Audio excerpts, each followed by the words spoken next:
మాజీ ఎమ్మెల్యే గోపిరెడ్డి మానవ మృగం హత్య రాజకీయాలు ప్రోత్సహిస్తున్నారు. అతనికి సమాజంలో తిరిగే నైతికత లేదు. మీడియాతో ఎమ్మెల్యే చదలవాడ అరవింద్ బాబు. నరసరావుపేట నియోజకవర్గ మాజీ ఎమ్మెల్యే గోపిరెడ్డి శ్రీనివాసరెడ్డిని ఒక మానవ మృగం అని నరసరావుపేట ఎమ్మెల్యే డాక్టర్ చదలవాడ అరవింద్ బాబు అన్నారు. మంగళవారం ఆయన స్థానిక మీడియాతో మాట్లాడుతూ వైఎస్ఆర్సీపీ గూండాలు రాష్ట్ర వ్యాప్తంగా హత్య రాజకీయాలను ప్రోత్సహిస్తున్నారని, ప్రజలను భయభ్రాంతులకు గురి చేస్తున్నారని ఆయన తీవ్ర ఆవేదన వ్యక్తం చేశారు. ఈ వ్యాఖ్యలు రాజకీయ వర్గాల్లో తీవ్ర చర్చనీయాంశమయ్యాయి. ఇటీవల జరిగిన కాటికాపరి ఇఫ్రాన్ హత్య వెనుక గోపిరెడ్డి హస్తం ఉందని ఆరోపించారు. అరవింద్ బాబు మాట్లాడుతూ నరసరావుపేట నియోజకవర్గంలో ఎస్సీ, ఎస్టీ మైనారిటీలను గోపిరెడ్డి బెదిరిస్తున్నారని, రౌడీల చేత హత్య రాజకీయాలు సాగిస్తున్నారని ఆరోపించారు. గత 2 రోజుల క్రితం ఎస్సీ కాలనీకి చెందిన కాటికాపరి గాడిపర్తి ఇఫ్రాన్ను అతి దారుణంగా హత్య చేశారని, ఇది వైసీపీ గూండాల పనేనని ఆయన పేర్కొన్నారు. స్వర్గపురి 2లో గుర్తు తెలియని వ్యక్తులు గొడ్డలితో నరికి హత్య చేసిన ఘటన వెనుక మాజీ ఎమ్మెల్యే గోపిరెడ్డి ఉన్నారని ఆరోపించారు. క్రిస్టియన్ పాలెంలో ఇఫ్రాన్ కుటుంబ సభ్యులపై గతంలో ఖాదర్, ఎజ్రా, మంగపతి రెడ్డి, గోపిరెడ్డి సహకారంతో దాడి చేశారని, గత ఎన్నికల సమయంలో పోలింగ్ బూత్లో కూర్చోకుండా దాడులు చేశారని ఆయన ఆరోపించారు. అంతేకాకుండా రొంపిచెర్ల మండలం మాజీ ఎంపీపీ వెన్న బాలకోటిరెడ్డిని 2023 ఫిబ్రవరి 2న తుపాకీతో కాల్చి చంపారని, దీని వెనుక కూడా గోపిరెడ్డి శ్రీనివాసరెడ్డి ఉన్నారని అరవింద్ బాబు ఆరోపించారు. ఇది పూర్తిగా రాజకీయ హత్యగా అరవింద్ బాబు అభివర్ణించారు. అలాగే రంగారెడ్డిపాలెంలో పాదయాత్ర వెంకటేశ్వర రెడ్డిపై వైసీపీ గూండాలు దాడి చేసి ఆయన ఊరు వదిలి పారిపోయారని ఆయన పేర్కొన్నారు. నరసరావుపేట మండలం ఉప్పలపాడు గ్రామంలో గోపిరెడ్డి కావాలని గొడవలు ప్రోత్సహిస్తున్నారని ఆరోపించారు.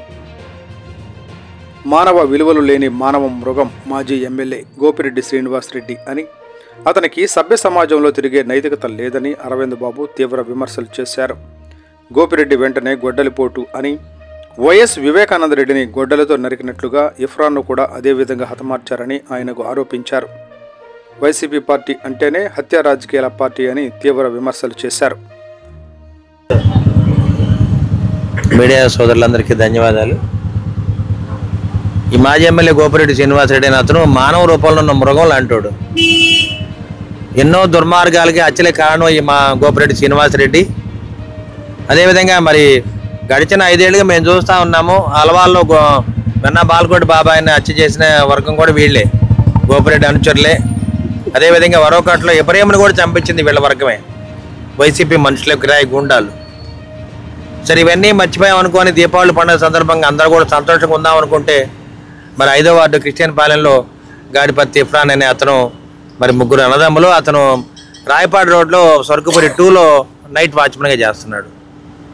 ఇంతకుముందు కూడా ఎలక్షన్ టైంలో గోపిరెడ్డి శ్రీనివాసరెడ్డి, అదేవిధంగా మంగపతి రెడ్డి వీళ్ళందరూ కూడా వీళ్ళని బెదిరించడం జరిగింది బూతుల్లో. అదేవిధంగా అక్కడున్న రౌడీ షీటరు వాడు ఖాదర్ ఒకడు, వాళ్ళ తమ్ముడి పిల్లలు వీళ్ళందరూ కూడా వీళ్ళ మీద దాడులు చేయటం, ఎలక్షన్ రోజు నుంచి కూడా వీళ్ళ మీద కక్ష కట్టి వీళ్ళని ఏదో విధంగా హతమారుద్దామని చెప్పి వాళ్ళు ప్రయత్నం చేస్తున్నారు. ఇవన్నీ కూడా పోలీసులు కూడా దృష్టికి తీసుకెళ్ళడం జరిగింది. మరి మన 17వ తేదీన రాత్రి నిద్రపోతుంటే అతను వచ్చి అత్యంత కిరాతంగా గొడ్డలతో నరికి చంపడం జరిగింది. వివేకానందుడి గారిని ఏ విధంగా గొడ్డలతో నరికి చంపారో అదేవిధంగా వాళ్ళ గుర్తే గొడ్డలి గుర్తు, గోపిరెడ్డి శ్రీనివాసరెడ్డి గుర్తు, గొడ్డలి గుర్తు. ఈ విధంగా ఎంతమందిని హతమారుస్తారు? పేద ప్రజలు ఈ విధంగా మరి కుటుంబం పెద్దపోతే మరి ఆయన భార్య, పిల్లలు, 3 పిల్లలు ఏ విధంగా బతకాలి ఒకసారి ఆలోచన చేయండి. కనీసం మానవత్వం లేకుండా మానవుడి రూపంలో ఉన్న మృగాన్ని నువ్వు ప్రజల్లో తిరిగే హక్కు నీకు లేదు. అసలు ప్రజలు నీకు బుద్ధి చెప్పారు, అయినా సిగ్గు ఎగ్గు లేదు నీకు. ఆ కుటుంబం మీద సానుభూతి చూపించే పని లేదు. అసలు హత్య జరిగినప్పుడు, ఆ వ్యక్తి చనిపోయినప్పుడు పార్టీలకు సంబంధం లేకుండా ఆ కుటుంబాన్ని ఎలా ఆదుకోవాలి, ఏ విధంగా అండగా ఉండాలని మరి ఉమ్మడి కుటుంబం తరఫున అందరం కూడా ప్రయత్నం చేస్తుంటే నువ్వు ఈ విధంగా చేష్టలు చేయడం అనేది దుర్మార్గపు ఆలోచన ఉన్న మానవ మృగం రూపంలో ఉన్న ఒక మృగానివి నువ్వు. టీడీపీ వాళ్ళ మీద దాడులు చేయడం కాదు, రంగారెడ్డిపాలెంలో పాదయాత్ర వెంకటేశ్వర రెడ్డి మీద నిన్ను ప్రశ్నించినందుకు అతన్ని అత్యంత కిరాతంగా దాడి చేసి పొలాల్లో పడేసి వెళ్ళారు. పొలాల్లో పడేసి రూరల్ ఎస్ఐ తీసుకెళ్ళి ఆయన హాస్పిటల్లో చేర్పించాడు. ఇవాళ కూడా అతని మీద దాడులు చేయడానికి, ఆ పాదయాత్ర వెంకటేశ్వర రెడ్డిని చంపడానికి వాళ్ళు ప్రయత్నం చేస్తూ ఉన్నారు. ఆ పాదయాత్ర వెంకటేశ్వర రెడ్డి అసలు ఊళ్ళోనే లేడు. కనీసం ఎవరిని అండగా వద్దామంటే అందరూ కూడా భయపడిపోతున్నారు, ఎవరిని హత్య చేయిస్తాడో ఇతనని. మన ఉప్పలపాటి లేదో మీటింగ్ పెట్టి వాళ్ళల్లో వాడు వర్గపోరు తీసుకొచ్చి వాళ్ళు కొట్టుకుంటేట్టు చేశాడు. ఈ విధంగా అత్యంత దుర్మార్గంగా ఆలోచన చేస్తూ ఉంటాడు. మృగం అంటే మంచిది ఇతన్ని. అది ఎప్పుడు కూడా ఈ ప్రజాస్వామ్యంలో ఒక ఎమ్మెల్యేగా ఉండే హక్కు అతనికి లేదు. నేను అరవింద్ బాబు అంటే ప్రజలు ఆదరించారు, గెలిపించారు. నాకేం కులం లేదు, మతం లేదు, రాజకీయాలు లేవు. ప్రజలందరూ కూడా నన్ను గెలిపించుకున్నారు. నేను ప్రజల్లోనే ఉంటున్నాను, కుటుంబాలకు అండగా ఉంటున్నాను. మరి రాత్రి చూసి అందరూ దీపావళి పండుగ సంతోషంగా చేసుకుంటే రాత్రి 2 ఒరొకట్లో మరి తెలుగుదేశం పార్టీ 3 షాపులను కూడా తగలబెట్టడం జరిగింది. మరి అది షార్ట్ సర్క్యూటా, మరి ఎవరన్నా దుర్మార్గులు ఒరొకట్లో ఈ విధంగా దాన్ని తగలబెట్టారా?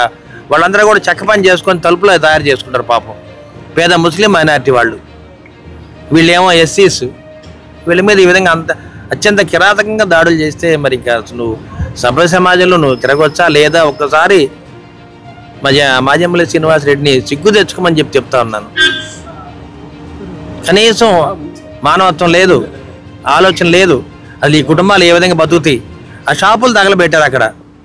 అదేమంటే షార్ట్ సర్క్యూట్ అంటున్నారు. నిజంగా అయితే దగ్గరుండి అందరు నిద్రపోయే టైంలో షాపులు తగలబెట్టారు. మరి వీళ్ళందరూ కూడా పేద ముస్లిం మైనారిటీ వాళ్ళు. దాదాపు 20 లక్షల ఆస్తి నష్టపోవడం జరిగింది. దీన్ని కూడా ఎస్పీ గారి దృష్టికి తీసుకెళ్ళడం జరిగింది. అదేవిధంగా దీన్ని హోమ్ మినిస్టర్ గారి దృష్టికి కూడా తీసుకెళ్తాము. ఈ వైసీపీ మాజీ ఎమ్మెల్యే గోపిరెడ్డి శ్రీనివాస్ రెడ్డి కానీ వాళ్ళ నాయకులు రాష్ట్ర వ్యాప్తంగా ఏదో విధంగా ప్రతి అసెంబ్లీలో అలజడి సృష్టిద్దాము, అదే ఆలోచన వాళ్ళకి.